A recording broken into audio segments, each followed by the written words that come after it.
सुनो सुनो, मुझे तुमसे कोई प्यार व्यार नहीं है। पहले मैं छोटी थी, कम अक्ल थी, इसलिए तुम्हारे साथ थोड़ा घूम फिर ली। इससे ज्यादा कुछ मत समझना। हैं? ये क्या बोल रही हो लीला? मैं तो तुम्हें हमेशा से पसंद करता आया हूँ और हमने इतना समय साथ में बिताया है। अब तो मैं तुम्हें सच में प्यार करने लगा हूँ। तुम ऐसा क्यों कह रही हो? क्या तुम मुझसे नाराज हो? क्या मैंने कुछ गलत किया है? बताओ ना मुझे, क्या बात क्या है? मैं अपनी गलती सुधार लूंगा, तुम्हें और नाराज होने का मौका नहीं दूंगा। बताओ तो सही, बात क्या है?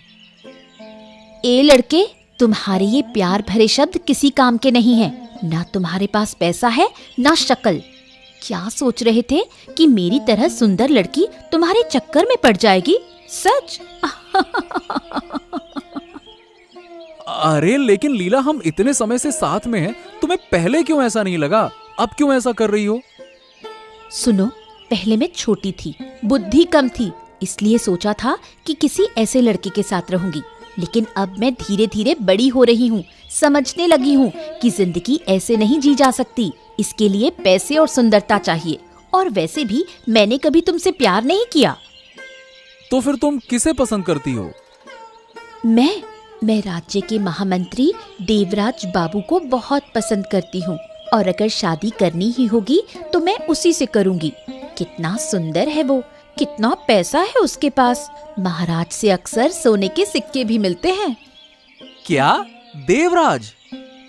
हाँ, ठीक है, मुझे अब जाना है, बहुत देर हो गई है। अरे तुम दोनों, क्या तुम्हें कोई समझ है? सिर्फ शरीर बड़ा हो गया है, दिमाग तो लगता है कहीं और है। ओफो, क्या हो गया? अब इस तरह क्यों चिल्ला रही हो? घर में तो कौवे को भी जगह नहीं मिलेगी। मैं चिल्ला रही हूँ क्योंकि तुम और तुम्हारी बहन लीला क्या कर रही हो? आखिरकार दोनों एक आदमी को पसंद करने लगी हो, और वो भी कोई अच्छा आदमी नहीं, वो देवराज जो एक दुष्ट है। देखो दादी, ऐसा करना अच्छा नहीं है। और अगर बहन पसंद करती है तो वो छोटी है, तो उसकी शादी होगी क्या? पहले मेरी शादी होगी और मैं पहले जिसे पसंद करूंगी वही होगा। यानी अगर देवराज बाबू से शादी होती है तो वो मेरे साथ होगी। ये मैं तुम्हें बता रही हूँ। हे भगवान! और क्या तुमने देवराज को दुष्ट कहा? तुम जानती हो वो कितना अच्छा आदमी है, उसके पास बहुत पैसा है। तुम तो यहाँ गरीबी में रहती हो, पूरी उम्र बीत गई।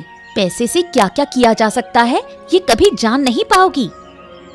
ये जानकर मेरा कोई फायदा नहीं, तुम्हें बता रही हूँ, वो आदमी अच्छा नहीं है। मुझे सीख देने की जरूरत नहीं है। मैं जानती हूँ मैं क्या कर रही हूँ। मैं पूरी तरह से बड़ी हो चुकी हूँ। मैं अब और सहन नहीं कर सकती। प्रणाम महाराज। कौन? माधव? आओ आओ आओ आओ। तुम मछली पकड़ने का काम कैसा कर रहे हो? ठीक था महाराज, लेकिन एक बड़ी मुसीबत में फंस गया हूँ। मुसीबत? कैसी मुसीबत? क्या हो गया?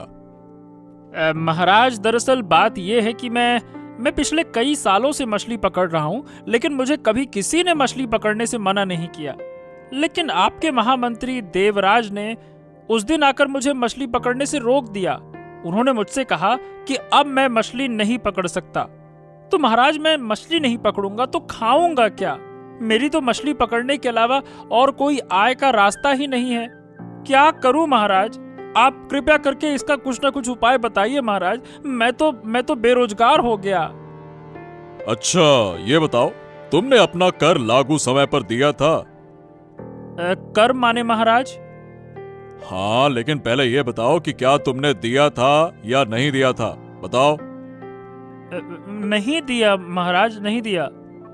अरे तो फिर तुम किस हक से देवराज के खिलाफ शिकायत कर रहे हो जब तुमने अपना कर ही नहीं दिया?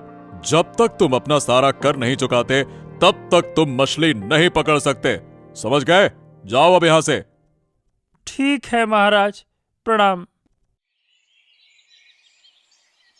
ओहो, ये महारानी आ गई। कहाँ गई थी? कहाँ कहाँ घूम आई तू? तेरे हौसले तो दिन ब दिन बढ़ते जा रहे हैं। मैं तुझे सचेत कर रही हूँ, छोटी हो, छोटे बच्चों की तरह रहो।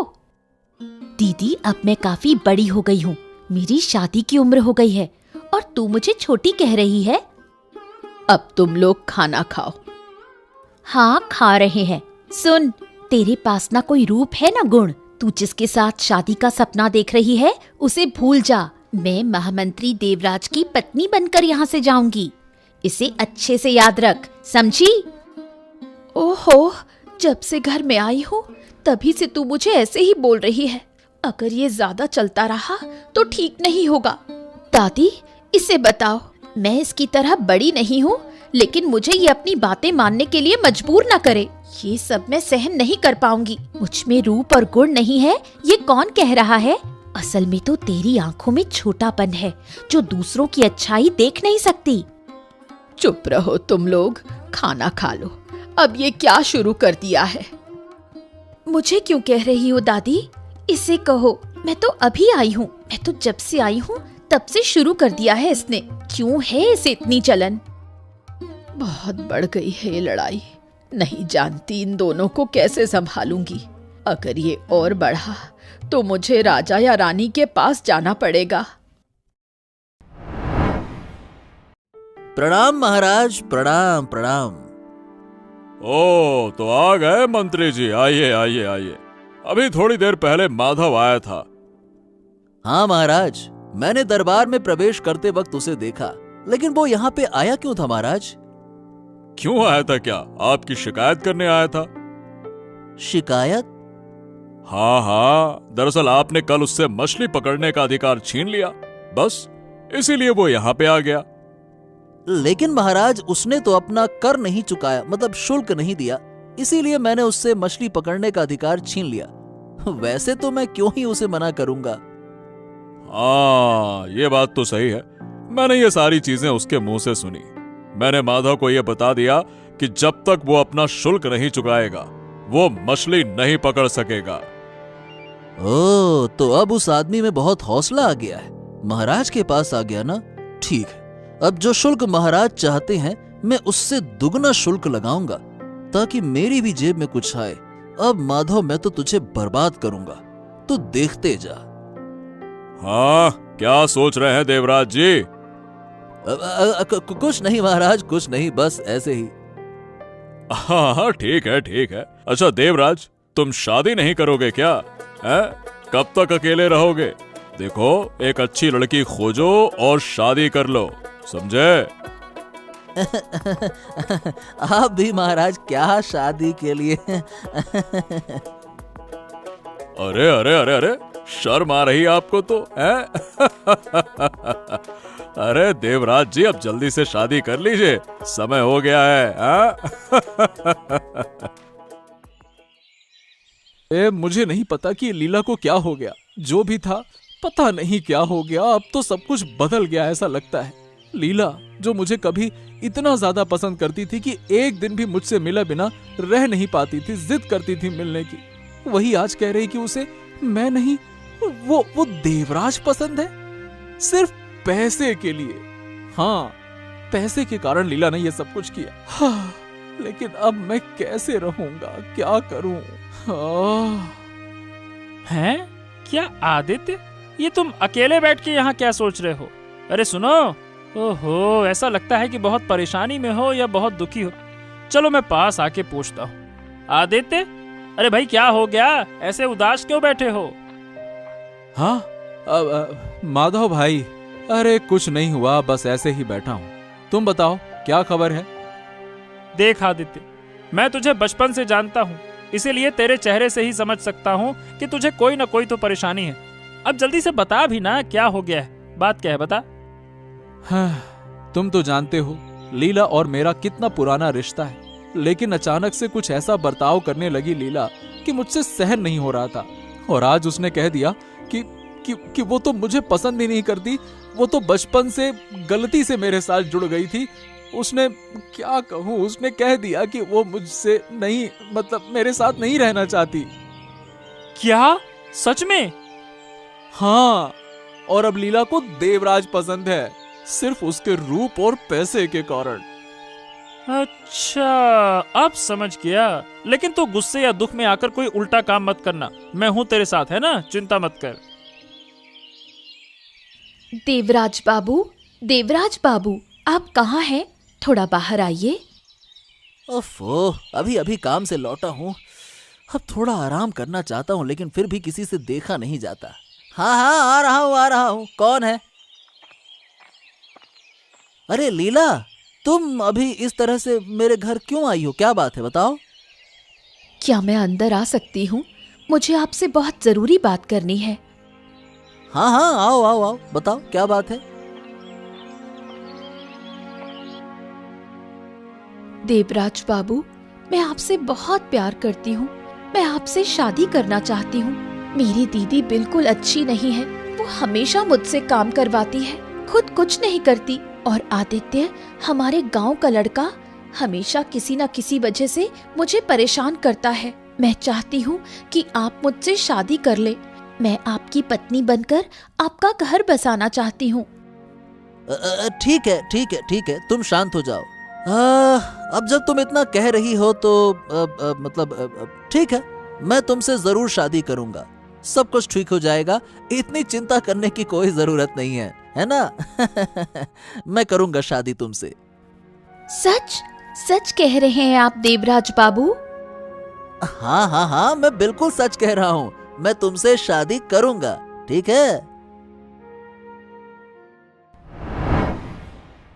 प्रणाम रानी माँ, क्या मैं अंदर आ सकती हूँ? क्या हुआ बूढ़ी माँ? आओ आओ। रानी माँ, मैं अपनी 2 पोतियों के साथ अब और नहीं रह पा रही हूँ। आप तो जानती हैं कि उनके माता पिता कब के मर चुके हैं। मैंने ही उन्हें पाला पोसा है, लेकिन अब इस समय पर मुझे लगने लगा है कि शायद मैं उन्हें अच्छा इंसान नहीं बना पाई। क्या हुआ? क्या बताना चाहती हैं? मेरी 2 पोतियां राखी और लीला, वो दोनों आपके राज दरबार के मंत्री देवराज के प्यार में पड़ चुकी हैं।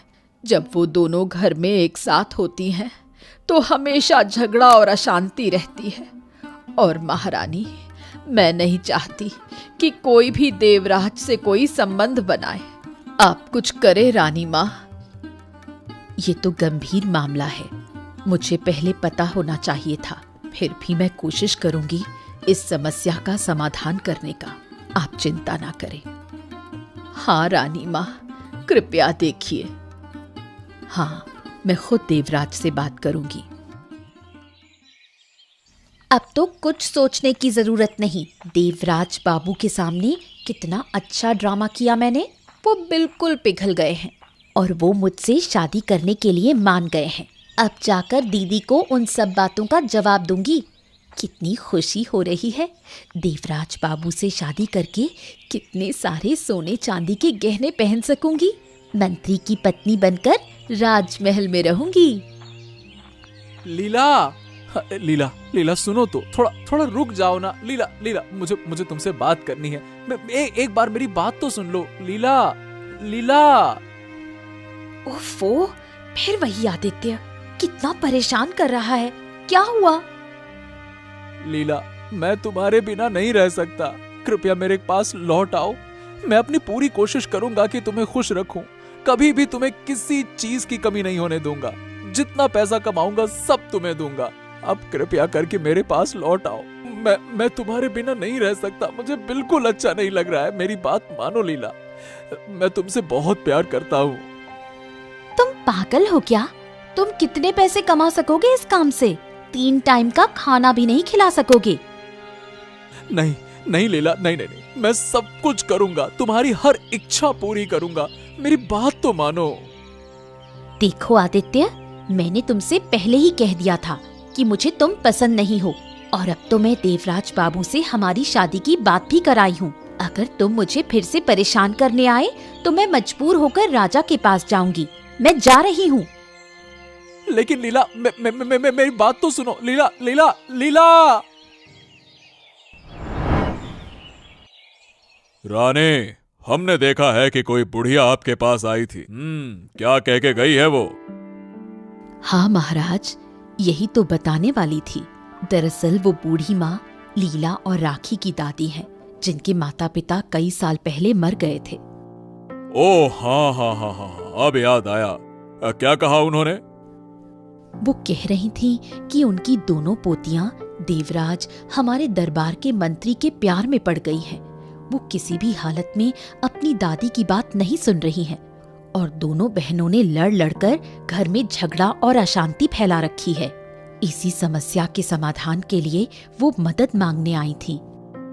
अच्छा, ये तो गहरी समस्या लगती है। इस पर ध्यान देना पड़ेगा, नहीं तो घर में सबका मन खराब रहेगा और अशांति बढ़ती रहेगी। और हम तो ये भी नहीं जानते कि देवराज उन दोनों में से किसी को प्यार भी करता है या फिर नहीं। हाँ, यही सोचने वाली बात है।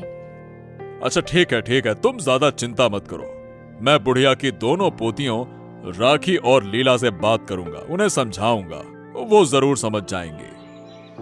हाँ महाराज, यही ठीक रहेगा। सब कहाँ है? रुकिए महाराज, मैं अभी बुलाती हूँ। बूढ़ी माँ, बाहर आइए। कौन बुला रहा है? रुकिए। ओह, महाराज और महारानी, आप दोनों अंदर आइए। राखी, लीला, बैठने का इंतजाम करो। नहीं, हम अंदर नहीं जाएंगे। बहुत सारी बातें करने आए हैं और ये बात तुम्हारी दोनों पोतियों को समझाने के लिए आया हूँ। चलो उन्हें बुलाओ फटाफट, हम आए हैं। हाँ, आ रही है, अभी आ रही है। क्या हुआ? कौन आया? ये बताओ कि तुम्हारी दीदी कहाँ है? प्रणाम महाराज। क्या कुछ हुआ है यहाँ? कल तुम्हारी दादी राज दरबार में आई थी, उन्होंने सब कुछ हमें बताया। तुम दोनों क्या कर रही हो घर में? हैं? सुनो, तुम्हारी दादी ने बहुत मेहनत से तुम दोनों को पाला है और अब तुम्हारा काम है उनकी देखभाल करना, उनकी मदद करना। और तुम दोनों एक लड़के के लिए ऐसी पागल हो गई हो कि दिन रात घर में झगड़ा, कलेश, अशांति फैला रखी है। इससे तुम्हारी दादी की तबीयत खराब हो जाएगी, समझ रही हो? लेकिन महाराज, मेरी तो शादी की उम्र हो गई है, मुझे शादी करनी है। हाँ, तो जरूर करोगी, लेकिन तुम्हारी दादी जिस लड़के से कहेंगी उसी से करोगी ना, और जब कहेंगी तब करोगी, उससे पहले नहीं। अगर मैंने फिर से ऐसी बढ़ चढ़कर बातें सुनी या कुछ ऐसा वैसा सुना तो तुम दोनों के लिए अच्छा नहीं होगा। मेरी बात याद रखना। राखी और लीला, तुम दोनों से कह रहा हूं, मेरी बात कान खोल के सुन लो और याद रखना, ठीक है? मैं नहीं सुनने वाली, कोई कुछ भी कहे, मैं तो देवराज बाबू से ही शादी करूंगी। देवराज बाबू, अरे आप घर में हैं क्या? देवराज बाबू। अरे हाँ आदित्य, आओ। क्या हुआ? तुम मेरे घर में कैसे? कोई जरूरत है क्या? देवराज बाबू, मुझे आपसे मदद चाहिए। आप मेरा इतना बड़ा नुकसान मत करिए, मैं बिना उसके नहीं रह सकता और मैं नहीं चाहता कि आपका भी कोई नुकसान हो। अरे लेकिन हुआ क्या? ये क्या कह रहे हो? मुझे कुछ समझ में नहीं आ रहा है, खुल के बताओ, बात क्या है? देवराज बाबू, मैं और लीला बहुत समय से एक रिश्ते में हैं। हम एक दूसरे को प्यार करते हैं, लेकिन कुछ दिनों से लीला का व्यवहार अजीब सा हो गया है। 2 दिन पहले जब मैंने उसे अच्छे से पूछा तो उसने मुझे बताया कि उसने गलती से मेरा साथ दिया और उसने मेरे साथ अपनी जिंदगी खराब कर ली। उसका कहना है कि अब वो मुझसे प्यार नहीं करती क्योंकि मेरे पास पैसे नहीं है, मेरे पास रूप नहीं है, इसीलिए उसने आपको सिर्फ और सिर्फ पैसों के लिए पसंद किया है। क्या? पैसों के लिए? हाँ, आप सोच समझकर फैसला लीजिएगा, ठीक है? मैं जा रहा हूँ, नमस्ते। ओ हो, तो ये बात है। लीला के मन में ऐसा था, इसीलिए वो मेरे घर आकर इतनी रो रही थी और मुझे झूठ बोल रही थी। वाह, चालबाज कहीं की। हे भगवान, अगर मैंने लीला जैसी लड़की से शादी की होती तो पता नहीं क्या होता। मुझे तो लगता है कि लीला और उसकी दीदी राखी दोनों ही एक जैसी हैं। ये सिर्फ पैसों के लिए ही सब कुछ करती हैं। हाँ, तुम आ गए देवराज। क्या हो रहा है चारों ओर? क्या तुम जानते हो इन सब के बारे में? क्यों महाराज, क्या हुआ? हाँ, और ये सुनकर मैंने आज उनके घर जाकर लीला और राखी को समझाया, लेकिन मुझे नहीं लगता कि इससे कोई फायदा होगा। मैं ये सब नहीं जानता था, लेकिन महाराज, लीला मेरे घर पे आई थी और वो बहुत रो रही थी। वो कह रही थी कि उसे घर में बहुत काम कराया जाता है, इसीलिए वो मुझसे शादी करना चाहती है, वो मुझसे बहुत प्यार करती है और न जाने क्या क्या क्या क्या। और राखी ने भी कुछ दिन पहले मुझसे ऐसा ही कहा था। अब समझ नहीं आता कि मैं करूं क्या महाराज, मुझे बिल्कुल समझ नहीं आ रहा। और आज आदित्य भी आया था, वो कह रहा था कि लीला सिर्फ पैसों के लिए मुझसे शादी करना चाहती है। अगर वो और ज्यादा बढ़ चढ़कर ऐसा करें तो उन्हें कड़ी सजा देना होगा, सख्त रूप दिखाना होगा, तभी वो समझेंगी। देवराज बाबू, कहाँ हैं आप? देवराज बाबू, देवराज बाबू। ओहो, क्या हो गया? तुम फिर से क्यों आई हो? और राखी तुम भी आई हो, क्या बात है? देवराज बाबू, कृपया आप मुझसे शादी कर लो, मैं आपको बहुत खुश रखूंगी। अरे तू क्या कह रही है? देवराज बाबू ने मुझसे वादा किया है कि वो मुझसे शादी करेंगे। देवराज बाबू, आप मुझसे शादी करो, मैं आपको ज्यादा खुश रखूंगी।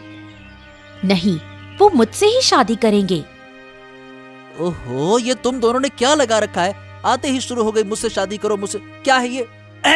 अपनी लालच को काबू में रखो तुम दोनों। पैसे से इंसान को नहीं पहचाना जा सकता, और सिर्फ पैसे के लालच में आकर किसी से प्यार या शादी नहीं की जा सकती। तुम्हें शर्म नहीं आती? जो लोग तुम्हें सच्चे दिल से चाहते थे, तुम्हारा ख्याल रखना चाहते थे, तुम्हें पलकों पे बैठा के रखना चाहते थे, तुम सिर्फ पैसों के लिए उन्हें छोड़ देती हो? एक बार भी नहीं सोचा? और अब तुम मुझसे प्यार करने की बात कर रही हो? अगर कुछ समय बाद मेरे पास पैसे ना रहे तो तुम तो मुझे छोड़ने से पहले सोचोगी भी नहीं। जहां पैसा दिखेगा वहां निकल लोगी। तुमने बिल्कुल सही कहा देवराज, मुझे तुम उतने अच्छे इंसान नहीं लगते थे, लेकिन इस फैसले से मैं बहुत खुश हूँ। मेरी पोतियों को इस फैसले की बहुत जरूरत थी, ताकि वो अपनी गलतफहमियों को समझ सके। क्या लीला, तुम यहाँ? ओ, कुछ कहना है क्या? जल्दी बोलो, मुझे बहुत काम है। मुझे माफ कर दो आदित्य, मैंने सच में बहुत बड़ी गलती की है। सिर्फ पैसे के लालच में मैंने तुम्हारे जैसे इंसान को धोखा दिया, जो मुझे बिना किसी स्वार्थ के चाहता था, मेरी देखभाल करता था। मुझे ये सब सुनने की कोई जरूरत नहीं है, चलो। माफ कर दो मुझे आदित्य, क्या हम अपने रिश्ते की फिर से नई शुरुआत कर सकते हैं? मैं बदल गई हूँ, अपनी गलती को समझा है मैंने, मैं खुद को सुधारना चाहती हूँ। तुम कृपया मुझे एक मौका दो। सुनो, पहले इंसान जैसा इंसान बनो, बिना पैसे के इंसान को पहचानना सीखो, फिर ये प्यार भरी बातें करना। तुम्हारे जैसी लड़कियां कभी भी सही इंसान नहीं पहचान सकती, और मैंने तुमसे दूर होकर ही तुम्हें सही पहचाना है। अब मैं नहीं चाहता कि मैं तुम्हारी जैसी लड़की के साथ फिर से रिश्ते में रहूं, इसलिए तुम अपने रास्ते, मैं अपने रास्ते। दया करो, मैंने गलती की है, मैं मान रही हूँ। सिर्फ इस गलती के लिए मुझे इतना बड़ा दंड मत दो। देखो लीला, मैं अब तुमसे प्यार नहीं करता, बस बहुत हो गया। जाओ, अगर तुम मुझे ज्यादा परेशान करोगी तो मैं खुद महाराज के पास जाकर तुम्हारे खिलाफ शिकायत करूंगा। हमारा रिश्ता खत्म। तुम अपने रास्ते, मैं अपने रास्ते। जाओ।